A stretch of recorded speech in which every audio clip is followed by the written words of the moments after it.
Hello दोस्तों, आप लोग कैसे हैं? आई होप कि आप लोग अच्छे होंगे। जैसा कि दोस्तों हमारी जो अगली मतलब पिछली वीडियो थी तो उसमें हमने यहाँ तक किया था। उसके बाद किसी वजह से मैंने वीडियो को रोक दी थी क्योंकि पीछे बैकग्राउंड में आवाज़ आ रही थी। तो आज से हम ये वीडियो में हम यहाँ से फिर से शुरू करते हैं। तो आज़ादी के पश्चात जो विस्थापित और लोग आए थे शरणार्थी, उनकी क्या समस्याएं, तो हम जल्दी से उसको देख लेते हैं। एक अनाज की उनके पास कमी थी, खाने के लिए एक भोजन नहीं था, स्वास्थ्य की समस्या थी, मलेरिया जैसी उनको बीमारियां थी।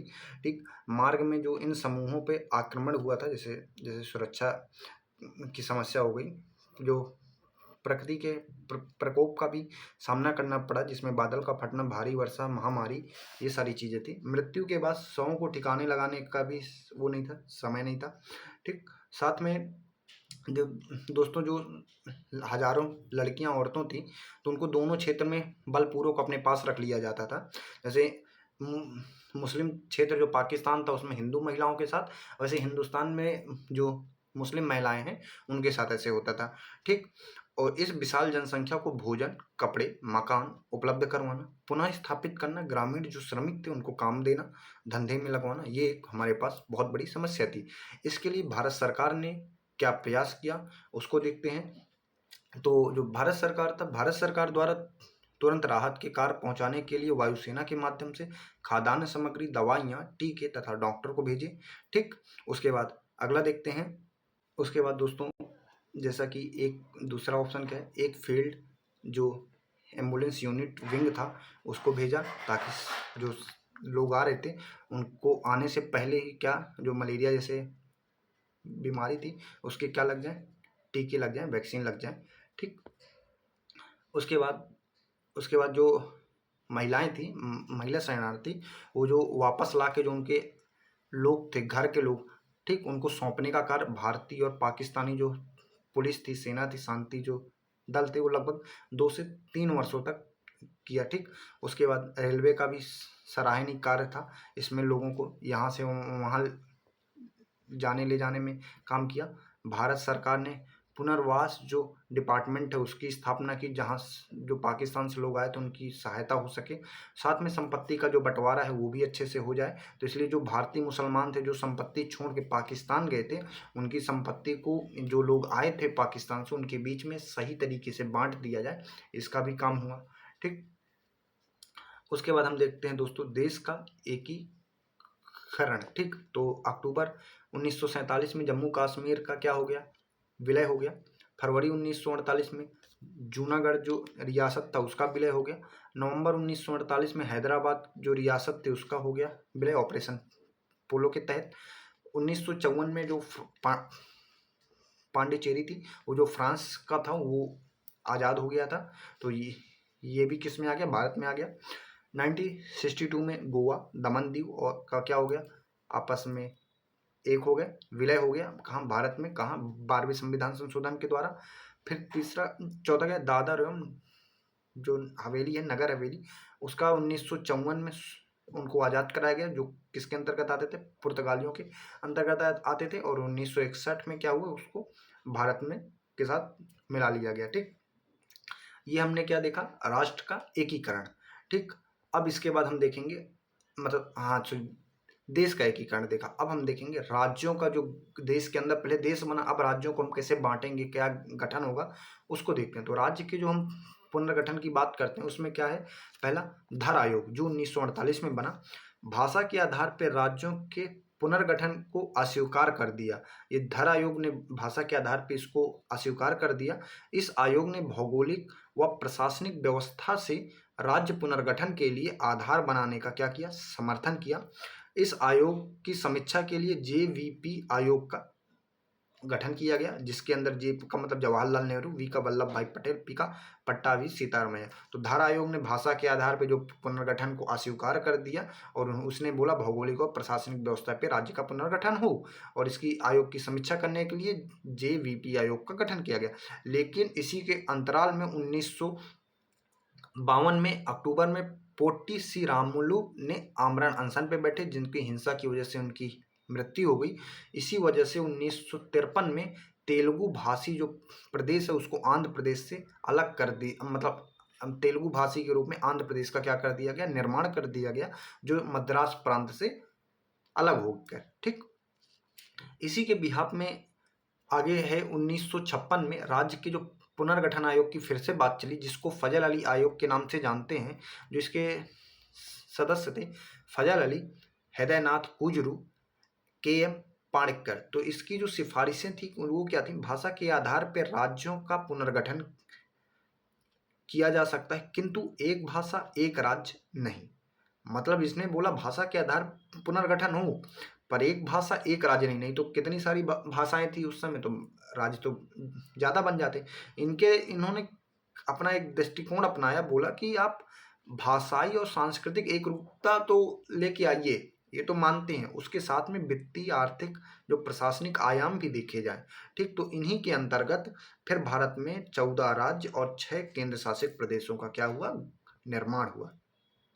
ठीक, अब देखते हैं हमको जो ये राज्यों का पुनर्गठन, ठीक, तो इसको क्यों करना, इसका क्या रीज़न था, हमको क्यों इसको लाना पड़ा, करना पड़ा, देश का एकीकरण, ये सब चीज़ें क्या थी। तो भारत में मतलब भाषा के आधार पर राज्यों के पुनर्गठन ने क्षेत्रीय आकांक्षाओं को पूरा किया, वहीं जनता की भावनाओं का भी मान रखा। ठीक, पहला। दूसरा क्या है, क्षेत्रीय भाषा को महत्व दिया, कैसे, सांस्कृतिक और अस्मिता, और दूसरा इच्छा और भावनाओं को, क्षेत्रीय भाषाओं को महत्व रखा। ठीक, तीसरा भाषा के आधार पर राज्यों के गठन, ठीक, राज्यों के गठन तथा भाषा की अवधारणा ने लोगों को मातृभाषा में सरकार से संपर्क स्थापित करने तथा प्रशासनिक कार्यों को पूर्ण सहूलियत प्रदान की। ठीक, भाषा के आधार पर राज्यों का जब गठन हुआ तो इससे राज्य जो भाषा की अवधारणा ने लोगों को मातृभाषा में सरकार से संपर्क स्थापित करने में बहुत ज़्यादा, मतलब जो दिक्कतें पहले होती थी उसको क्या किया, कम किया, प्रशासनिक कार्यों को पूर्ण करने में सहूलियत प्रदान की। ठीक, उसके बाद इसी के अंतर्गत क्या हुआ, त्रिभाषा सिद्धांत ने हिंदी व अंग्रेजी के प्रसार में महत्वपूर्ण भूमिका प्रदान की, जैसे संचार सुविधा, आर्थिक विकास में योगदान, जो ये है। ठीक, उसके बाद समय के साथ साथ भाषाई आधार पर राज्यों के पुनर्गठन की मांग कमजोर पड़ती गई तथा उसका आधार प्रशासनिक शिथिलता तथा आर्थिक विषमताएं हो गया। ठीक, मतलब क्या था, इसका जो मांग पहले तो बहुत तेजी से, फिर धीरे धीरे इसका मतलब मांग में कमी आ गई, तो उसकी प्रशासनिक जो शिथिलता, ढीलापन था, आर्थिक विषमताएं थी वो थी। पर इसी के अंतराल में ऐसे छत्तीसगढ़, उत्तराखंड, झारखंड जो 2000 में विकास के आधार पे क्या हुआ, इनका निर्माण हुआ, फिर हुआ एक तेलंगाना 2014 में। ठीक, उसके बाद कुछ नोट हैं, ये आप थोड़ा सा देख सकते हैं हाईलाइट करके। 1960 में बम्बई प्रांत टूटा, ठीक, और गुजरात बना। क्या हुआ 1960 में, सांस्कृतिक कारक के कारण नागालैंड बना, कब, 1963 में। 1966 में पंजाब का विभाजन हुआ और 17वां राज्य हरियाणा बना, किसको, भाषाई कारक पे। ठीक, उसके बाद देखते हैं 1975 में 36वां जो संविधान संशोधन था के तहत सिक्किम को भारत का 22वां राज्य बनाया गया।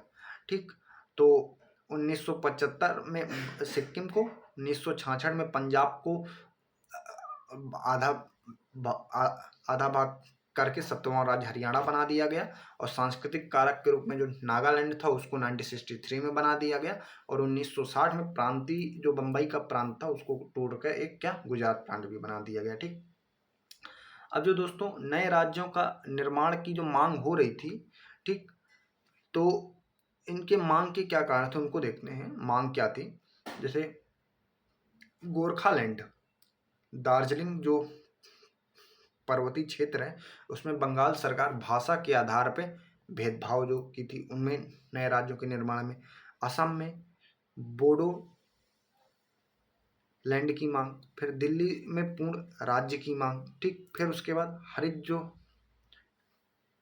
तो दोस्तों जैसे कि फिर आता है हरित प्रदेश, जिसमें जो वेस्टर्न उत्तर प्रदेश को उत्तर प्रदेश से अलग हो, सॉरी वेस्टर्न जो पूर्वी उत्तर प्रदेश है उसको उत्तर प्रदेश से अलग करके क्या राजनीतिक कारण थे, उनकी एक मांग हुई। ठीक, तो मतलब ये मांग हुई दिल्ली को पूर्ण राज्य का जो वो दे दिया जाए दर्जा, इसकी मांग चली। असम को बोडो लैंड की मांग हुई।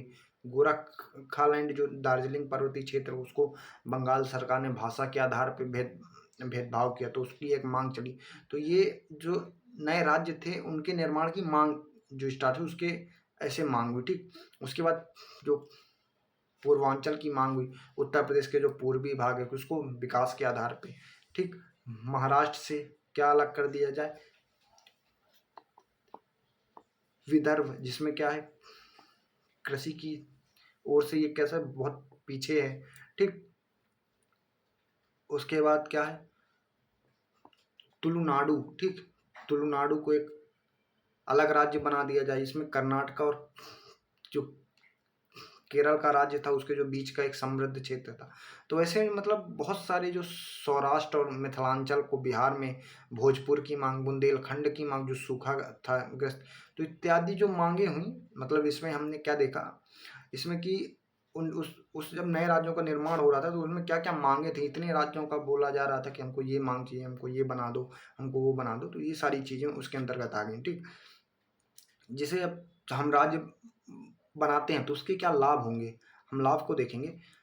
राज्यों का आकार छोटा होगा, जिससे शासन व प्रशासन के सुगम संचालन के साथ ही दक्षता होगी में वृद्धि होगी। ये सही है, मतलब पहला पॉइंट है। दूसरा है राज्य के सभी क्षेत्रों का समावेशी विकास होगा। बड़ा राज्य होने की स्थिति में कई बार कोई क्षेत्र प्राकृतिक संसाधनों से अत्यधिक संपन्न होने के बावजूद शासन की गलत नीतियों के कारण आर्थिक और सामाजिक विकास में क्या हो जाता है, पिछड़ा हो जाता है। तीसरा क्या है, तीसरा लाभ है, एक मिनट दोस्तों, एक मिनट रुकिएगा। हाँ, तीसरा राज्य है नरजाति संघर्ष एवं क्षेत्रवाद जैसी राष्ट्र जो विरोधी समस्याओं का सामना करना आसान होगा। ठीक, नागरिकों में राष्ट्रवाद की भावना का विकास होगा, जिससे आर्थिक विकास है। ठीक, शासन की योजनाओं को सही लाभार्थियों तक पहुंचा के राज्य में विद्यमान जो विषमता है उसको हम क्या कर सकते हैं, नीचा कर सकते हैं, कम कर सकते हैं। आंतरिक जो सुरक्षा है उसकी मजबूती होगी। हाशिए पे जो लोग पड़े हैं उनमें अधिक राजनीतिक जो लोगों की भागीदारी शक्तिकरण होगा वो होगा। क्षेत्रीय विकास और संसाधन आवंटन पर अधिक ध्यान दिया जाएगा। ठीक, अगला क्या है, राज्यों के बीच स्वास्थ्य प्रतिस्पर्धा को बढ़ावा मिलेगा। ठीक, जैसे इसमें भी आर्थिक विकास को ले सकते हैं। अब क्या क्या इसके जो नए राज्य हम बना रहे पुनर्गठन जल्दी जल्दी, उसके नुकसान भी तो कुछ होंगे, तो नुकसान को देखते हैं। पहला नुकसान क्या है, नए राज्यों के गठन से अलग अलग प्रशासनिक भवन और कार्यालयों की स्थापना करनी पड़ेगी, जिससे देश को अतिरिक्त व्यय का वहन करना पड़ेगा। संसाधनों के बंटवारे के क्रम में एक राज्य को कम संसाधन प्राप्त हो सकते हैं, जिससे वह राज्य पीछे हो जाएगा, पिछड़ जाएगा। ठीक, नदी जमीन जो विवाद है वो उत्पन्न होंगे। ठीक, तो उसको विवाद के समाधान तंत्र की स्थापना होगी, अंतर्राज्यीय जो विवाद में ज़्यादा वृद्धि होगी। ठीक, तीसरा क्या है, संभावित जो क्षेत्रवाद है और राष्ट्रीय पहचान का खंडन होगा। ठीक, विखंडन, जैसे सांस्कृतिक व भाषाई आधार पर नए राज्यों का गठन संभावित रूप से क्षेत्रवाद को क्या है, बढ़ावा दे सकता है। राजनीतिक लाभ एवं वोट बैंक के लिए क्या होगा, उपयोग किया जाएगा। ठीक, राजनीतिक लाभ और जो वोट बैंक के लिए इनका उपयोग किया जाएगा। फिर क्या है, अल्पकालिक आर्थिक व्यवधान। अल्पकालिक जो आर्थिक व्यवधान उत्पन्न हुए संक्रमण काल में, क्योंकि नई प्रणालियां और प्रक्रियाएं लागू की जाती हैं। ठीक, उसके बाद दोस्तों हम देखते हैं भूमि सुधार। आज़ादी के बाद एक समस्या थी भूमि सुधार, इसको हम देखेंगे। तात्पर्य भूमि के असमान जो वितरण को संबोधित करने और सामाजिक न्याय को बढ़ावा देने के लिए भारत सरकार द्वारा लागू किए गए उपायों की एक श्रृंखला है, जिसको भूमि सुधार के नाम से हम इसे बोल सकते हैं। स्वतंत्रता पूर्व भारत में भू राजस्व की जो व्यवस्था थी उसको मतलब क्या क्या थी, एक थी इजारेदारी, ठीक। दूसरी क्या थी? स्थाई। फिर एक क्या थी? रैयतवाड़ी। फिर एक क्या थी? महलवाड़ी। ये कौन थी? स्वतंत्रता के पूर्व थी, ठीक। जिसे हम जिसके उद्देश्य क्या थे, जो हमारा जो भूमि सुधार लाने का क्या उद्देश्य था, उसको हम देखते हैं।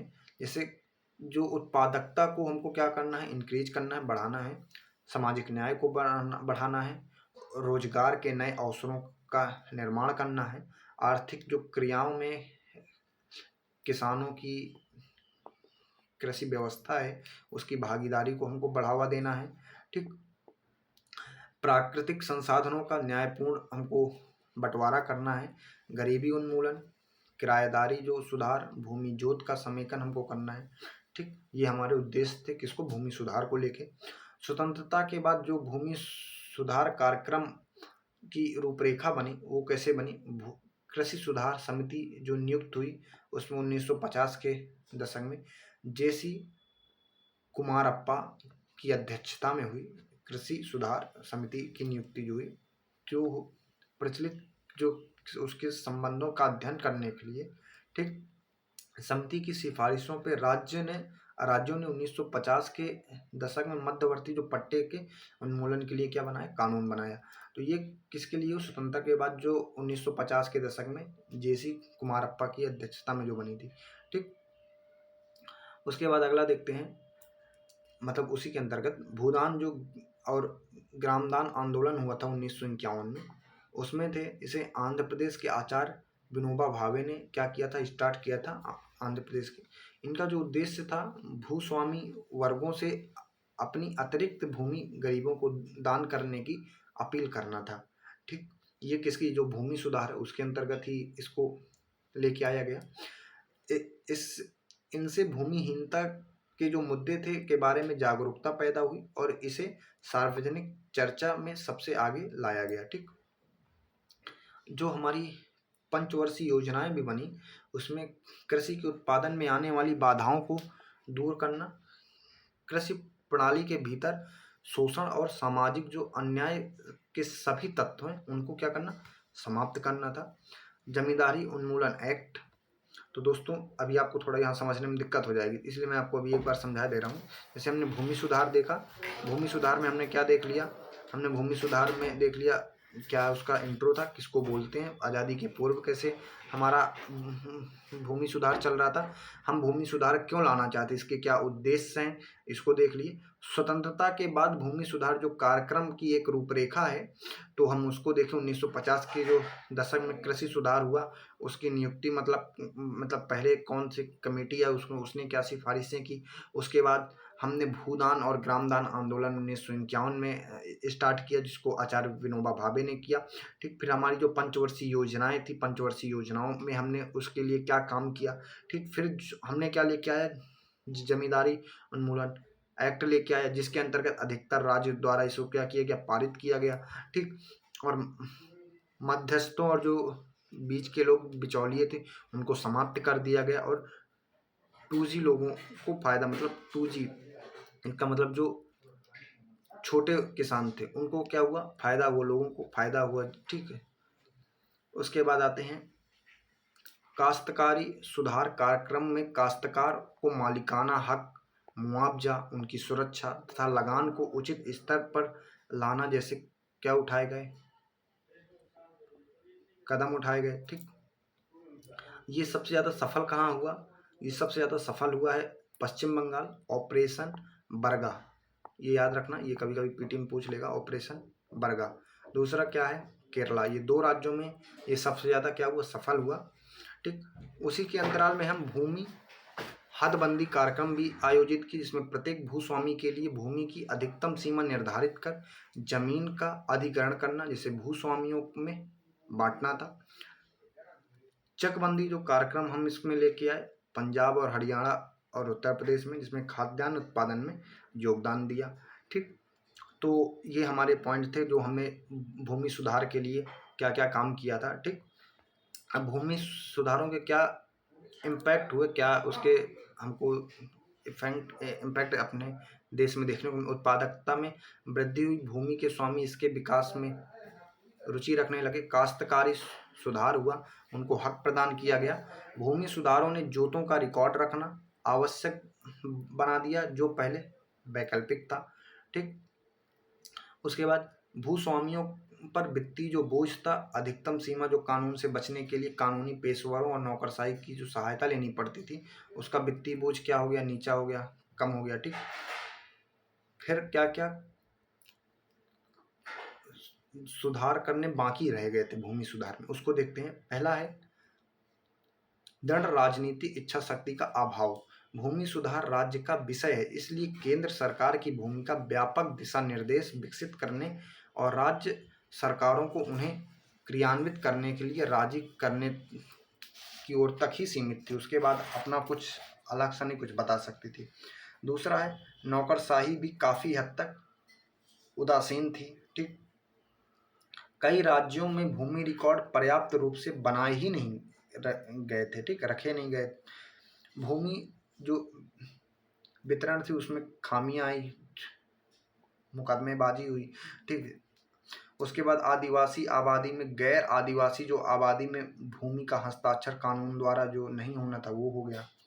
ठीक, भूमि का दुर्भावनापूर्ण हस्ताक्षर। भूमि की अधिकतम सीमा को नियंत्रित करने वाले नियमों से बचने के लिए जमींदारों ने अपने परिवार के लोगों, सदस्यों, रिश्तेदारों को बड़े पैमाने पर भूमि बांट दी। ठीक, जैसे ये जमींदार है, इसके पास 100 एकड़ जमीन है, तो इसने इससे बचने के लिए, अधिकतम सीमा से बचने के लिए अपने परिवार के लोगों को, सदस्यों को, बच्चों को सब चीज़ें बांट दी। ठीक, उसके बाद हम जो हमारा भूदान आंदोलन था जो हमने उसमें किया था स्टार्ट, उसके बारे में हम एक बार देखेंगे। हमारा वो भूमि सुधार हो गया, हम चलो इसको अलग से देख लेते हैं। आचार्य विनोबा भावे द्वारा पोचपल्ली गांव आंध्र प्रदेश में 1951 में स्टार्ट हुआ। ये स्वैच्छिक भू सुधार आंदोलन था, लोग अपनी मर्जी से इसमें करते थे। भूमि का पुनर्वितरण सिर्फ सरकारी कानूनों के माध्यम से ना हो, बल्कि एक आंदोलन के माध्यम से सफल बनाया जाए। ठीक, सरकारी कानून ही नहीं, इसमें आंदोलन का भी कुछ रोल हो। स्वतंत्रता के पश्चात 57% जो कृषि योग्य भूमि का स्वामित्व था वो मुट्ठी भर जो जमींदार थे उनके हाथों में था। ठीक, तो इसकी वजह से आया। विनोबा भावे ने इसमें क्या की, यात्राएं की, पद यात्राएं, गांव गांव जाके भूस्वामियों से अपनी जमीनों को कम करने के लिए, और उसका जो छठवां हिस्सा था भूमिहीन किसानों के मध्य बांटने का अनुरोध किया। इसका लक्ष्य था 5 करोड़ एकड़ जो जमीन था उसको, उसमें क्या हुआ, इसका दान हुआ। ठीक, कुछ जमींदार अनेक गांवों के मालिक थे, भूमिहीनों को पूरा गांव देने की पेशकश थी। ग्रामदान में जैसे उड़ीसा में सामूहिक भूमि, ठीक, और सबका बराबर हक हो। तो कुछ जमींदार अनेक गांव के ऐसे मालिक थे, पूरी भूमिहीनों को पूरा गांव ही देने की पेशकश कर दी है।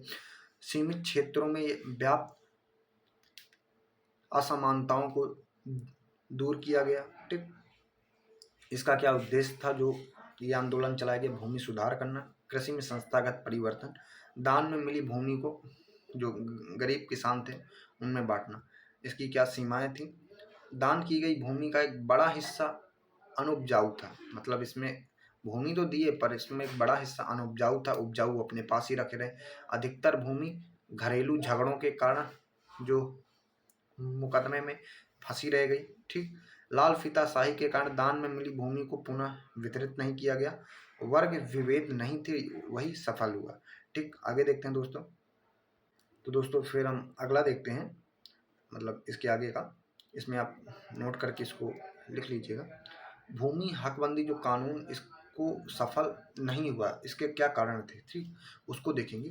पहला है, इस समय भारत में लगभग 70% जो भूमि जोतों का आकार 5 एकड़ से कम था, किंतु राज्यों द्वारा तय की गई भूधारिता की हकबंदी अत्यधिक उच्च 10 से 18 एकड़ थी। ठीक, तो भूमि हक जो हदबंदी कानूनों की विफलता थी, उसमें क्या था, जो 70% जो भूमि जोतों का आकार था वो 5 एकड़ से क्या था, कम था, किंतु राज्यों द्वारा जो निर्धारित किया वो 10 से 18 एकड़ थी। ठीक, उसके बाद है, अधिकतर राज्यों में प्रति व्यक्ति भूधारिता निर्धारित की गई, ना कि परिवार की, जिस इसका अनुचित लाभ उठा के जमींदारों ने भूमि अपने रिश्तेदारों नौकरों के नाम कर दी। अधिकतर राज्यों में जो प्रतिपत्ति भूधारिता निर्धारित हुई नहीं थी, तो जिससे परिवार का जो मुखिया था जिसके पास जमीनें ज़्यादा थी वो अपने रिश्तेदारों में बांट दिया। अधिकांश राज्यों द्वारा चाय, कॉफी, रबड़ जैसी बागवानी फसलों को विशेष जोत के तहत क्या किया, छूट प्रदान कर दी गई। ठीक, तो वो आए ही नहीं इसके अंतर्गत। जमींदारों ने राजनीति एवं सामाजिक दृष्टि से अधिक शक्तिशाली होने के कारण भूमि को अवैध हस्ताक्षर एवं पट्टे पर देना जारी रखा। जमींदारों ने राजनीतिक एवं सामाजिक दृष्टि से अधिक शक्तिशाली होने के कारण भूमि को अवैध जो हस्ताक्षर होता रहा उसको पट्टे में देना को जारी रखा। ठीक, उसके बाद देखते हैं सुधार के दूसरे जो स्टेज में क्या कार्यक्रम हुए, मतलब वो तो हमारा अब क्या क्या, उसके अलावा और भी हमारे आज़ादी के बाद क्या काम हुआ। तो जैसे भूमि अधिग्रहण कानून हुआ, हरित क्रांति, भू अभिलेखों में स्पष्टता लाई गई,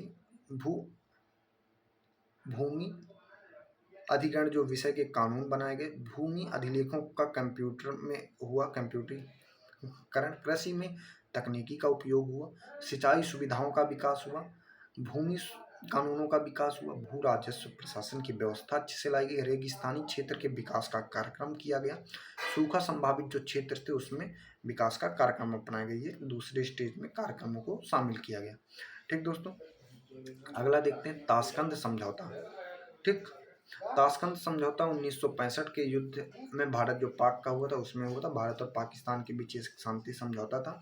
इंडिया ने सोवियत संघ के सुझाव से भारत की ओर से था और पाक में जो यूएस और चीन का सुझाव था कि आप ये समझौता करो, तो पाकिस्तान इनके सुझाव से और इंडिया सोवियत संघ के।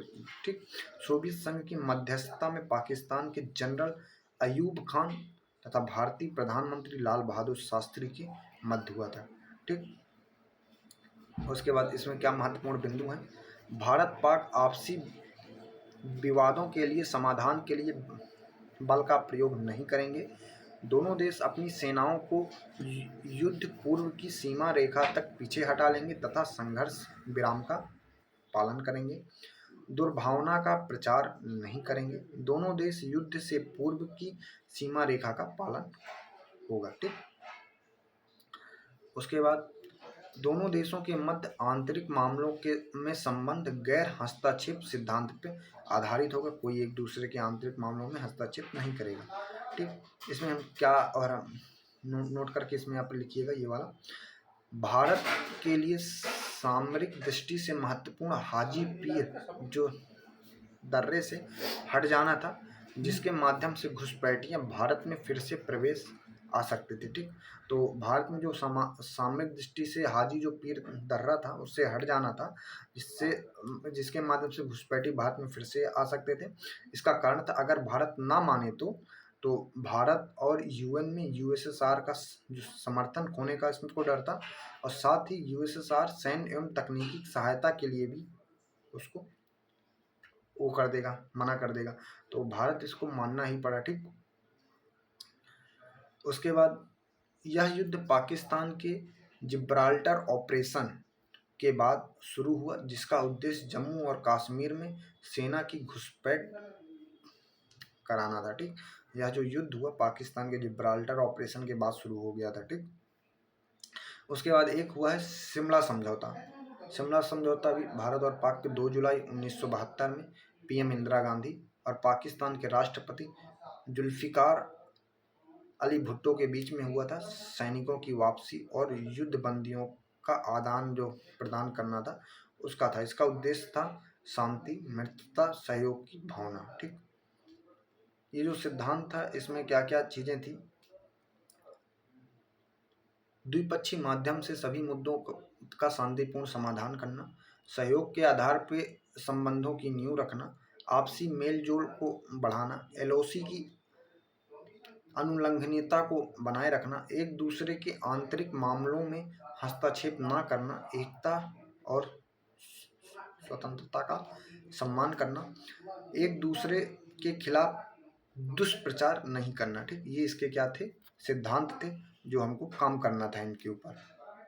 इसकी क्या आलोचना थी? भारत और पाक के बीच स्थायी शांति और सहयोग को बढ़ावा देने के लिए अपने इच्छित लक्ष्यों को पूरा करने में ये क्या रहा? विफल रहा। परमाणु करण और राजनीतिक बदलाव, दोनों देशों ने 1998 के बाद परमाणु के क्या किए? परीक्षण किए। ठीक, पाकिस्तान ने न केवल अंतर्राष्ट्रीय मंचों पे द्विपक्षीय मुद्दों को उछाल के, बल्कि भारत के आंतरिक मामलों में हस्तक्षेप करने के लिए आतंकवाद का इस्तेमाल करके भी इस समझौते का उल्लंघन किया। ठीक, तो भारत पाकिस्तान का जो शिमला समझौता हुआ था, उसके जो सिद्धांत थे उसके अपोजिट पाकिस्तान ने क्या क्या दिक्कतें पैदा की भारत के लिए, उसकी हमने आलोचना कर दी। और यहाँ पास हमने क्या कि उसके सिद्धांत क्या थे उसको बोला कि आपसी मेलजोल LOC के को उल्लंघन नहीं करना। ठीक, उनके बारे में बात की।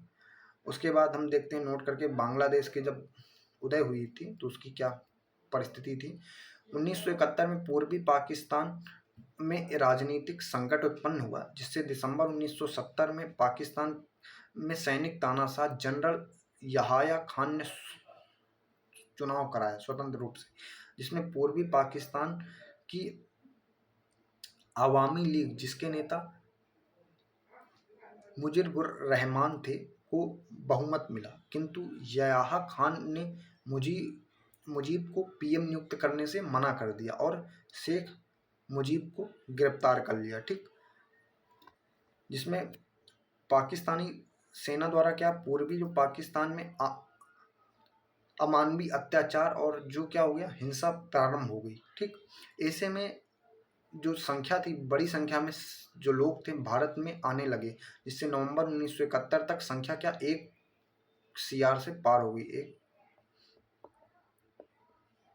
एक मिनट, हाँ, 1 CR से पार हो गई। ठीक, उसके बाद भारत मुक्ति वाहिनी को सहयोग देना प्रारंभ किया। भारत ने मुक्ति वाहिनी के नाम से सहयोग देना प्रारंभ किया। 3 दिसंबर 1971 में पाकिस्तान के पश्चिमी भारत के कई वायुसैनिक अड्डों पे हमला दिया। ठीक, 3 दिसंबर 1971 में पाकिस्तान ने जवाब ने भारत ने कार्यवाही की और 16 दिसंबर 1971 को पूर्वी पाकिस्तान में पाकिस्तानी सेना ने से आत्म समर्पण दिया, यानी कि इसका युद्ध हुआ, जिसको कारगिल, फिर हुआ कारगिल का युद्ध बाद में, मतलब इसके पहले जब 1971 में जवाब हुआ, भारत ने इसकी कार्रवाई पे 16 दिसंबर 1971 में पूर्वी पाकिस्तान पे हमला किया और वहाँ के सैनिकों को हराया और साथ में बांग्लादेश एक दूसरे राज्य के रूप में उसको क्या किया, देश बनाया। तो इसमें क्या थी, क्या उसकी स्थिति थी, क्या परिस्थिति बांग्लादेश में उदय होने का, तो हमने उसे देख लिया कि मतलब ऐसे संकट था। उस संकट से निपटने के लिए जो तानाशाह जनरल यान खान था, उसे स्वतंत्र चुनाव कराए। उसने पाकिस्तान की आवामी लीग में जैसे नेता जो थे उनको बहुमत मिला, पर उनको PM नहीं बनाया, उनको गिरफ्तार कर लिया। उसके द्वारा भारतीय सेना द्वारा पूर्वी पाकिस्तान में अमानवीय अत्याचार, हिंसा की गई, जिससे लोग भारत में आने स्टार्ट हो गए, जिनकी संख्या 1 CR से पार हो गई। तो भारत ने इसके लिए मुक्ति वाहिनी के नाम से सहयोग देना प्रारंभ किया। ठीक, तो अब साथ में फिर यहाँ जो हमारा पश्चिमी भारत में जो वायु सैनिक के हवाई अड्डे थे, उसमें भी पाकिस्तान हमले करना स्टार्ट कर, जिसकी कार्यवाही में ही 16 दिसंबर 1971 में बांग्लादेश के लिए भारत ने हमला किया था पूर्वी पाकिस्तान में, और बांग्लादेश को एक नए राज्य का मिला, ठीक, दर्जा। उसके बाद आता है कारगिल युद्ध, जो 1999 में हुआ। दक्षिण एशिया में 2 परमाणु संपन्न देशों के बीच में वास्तविक युद्ध था ये। ठीक, भारत ने ऑपरेशन विजय शुरू किया, सेना ने, और मतलब ये क्या थी, थल सेना ने, वायुसेना ने ऑपरेशन सफेद सागर और नौसेना ने ऑपरेशन तलवार के नाम से, हाँ, तलवार के नाम से कारगिल युद्ध में अपना ऑपरेशन शुरू किया। ठीक, इसका जो प्रभाव था, LOC को वैश्विक मान्यता प्रदान की जाए और अंतर्राष्ट्रीय समुदाय से। ठीक, दूसरा है मजबूती रणनीतिक जो साझेदारी, भारत और USA के संबंधों में बदलाव किया जाए। भारत को अंतर्राष्ट्रीय क्षेत्र में एक जिम्मेदार परमाणु शक्ति के रूप में मान्यता दी गई। कूटनीतिक जो लाभ है, पाकिस्तान की अंतर्राष्ट्रीय निंदा, ठीक, अलग थलग अंतर्राष्ट्रीय जो मंच पर की गई, ठीक, परमाणु कूटनीति पर प्रकाश डालना और भारत की वैश्विक जो छवि है उसको मजबूती प्रदान करना। ठीक, 1962 का भारत चीन का जो युद्ध हुआ था उसको थोड़ा सा देख लेते हैं। सीमा विवाद इसका क्या था, कारण था, अन्य कारण था मैकमोहन जो रेखा थी 1914 में बिना सर्वेक्षण के ये खींची गई थी। ठीक, ऐसे जो मैकमोहन अक्साई चीन को अपना क्षेत्र इसने बताया था चीन ने। तो भारत की खुफिया जो एजेंसी थी उसमें थोड़ा सा दिक्कत है कि यह क्षेत्र पहले से ही चीन द्वारा उपयोग में लेके आया जा रहा है। ये कब से, 1957 से। इसका जो उसमें नेतृत्व की क्या थी, इसमें दिक्कतें थी। ठीक, नतीजा क्या हुआ, चीन इसमें जीत गया। ठीक, लद्दाख और अरुणाचल प्रदेश के एक हिस्से पे जो बहुत ज़्यादा था बड़ा, उसको उसमें उसका क्या हो गया, चीन ने उसको अपने एरिया में ले लिया। ठीक, इसका क्या इम्पैक्ट हुआ, भारतीय सेना का मनोबल नीचे हो गया, बुरी तरह से कमज़ोर हो गई। ठीक, विदेशी नीति में बदलाव आया। 1965 का भारत पाक फिर युद्ध हुआ इसी वजह से। ठीक, उसके बाद लाल बहादुर शास्त्री जो पीएम के रूप में आए 9 जून 1964 में और 11 जनवरी 1966 तक थे। नेहरू की समाजवादी जो आर्थिक नीतियां थी उनको उन्होंने बनाए रखा। साथ में श्वेत क्रांति का क्या किया, समर्थन किया। अमूल दूध सहकारी समिति, राष्ट्रीय डेयरी विकास बोर्ड का गठन किया। खाद्यान्न की कमी तो उसको उन्होंने कम किया। स्वेच्छा से एक जो समय था भोजन त्यागने का आग्रह किया जनता से। हरित क्रांति लेके आया। इन्हीं के द्वारा जय जवान जय किसान का 1965 में हरित क्रांति का सूत्रपात करने के लिए क्या दिया, नारा दिया गया, जिससे सैनिकों का जो मनोबल नीचे ना हो। गंभीर सूखा जैसे कई जो हिस्सों में खाद्यान्नों का अभाव था उसको ठीक करने के लिए 1965 में जब भारत पाक का इन्हीं के समय में युद्ध हो गया था, फिर उसके बाद ताशकंद की घोषणा पत्र हुआ। ठीक, ये लाल बहादुर शास्त्री के जो नेतृत्व में था उनको हमने देखा। ठीक, उसके बाद देखते हैं इसमें मौलाना अब्दुल कलाम आज़ाद में एक राष्ट्रवादी स्वतंत्रता सेनानी, पत्रकार तथा लेखक थे। 1905 में बंगाल का जो विभाजन हुआ उन्होंने इसका विरोध किया। मुस्लिम लीग की अलगाववादी जो विचारधारा को इन्होंने खारिज किया। ये कौन थे, मौलाना अब्दुल कलाम आज़ाद। 1912 में उर्दू पत्रिका अल हिलाल का इन्होंने क्या किया, प्रकाशन आरंभ किया। खिलाफत और असहयोग आंदोलन के इन्होंने जो प्रमुख नेताओं के रूप में जाने जाते थे। 1940 और 46 के बीच कांग्रेस के ये अध्यक्ष भी बने रहे। भारत जो और पाकिस्तान का जो बंटवारा हुआ विभाजन के विरोधी थी। जो मुस्लिम थे उनके विस्थापन को रोकने का इन्होंने प्रयास किया।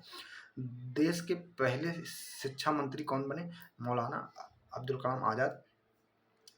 विश्व अनुदान आयोग, ठीक, उसका निर्माण किया। आईआईटी की स्थापना का श्रेय भी इन्हीं को जाता है।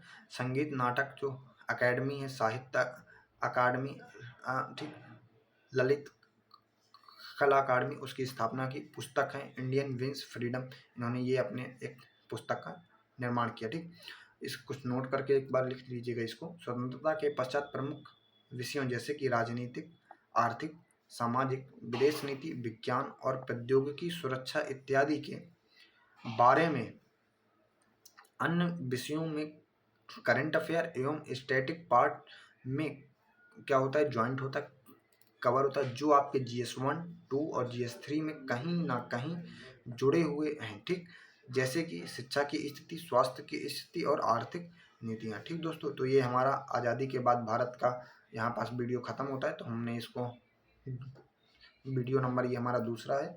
ठीक, तो आप लोग को दोस्तों कैसी लगी आप बताना। धन्यवाद।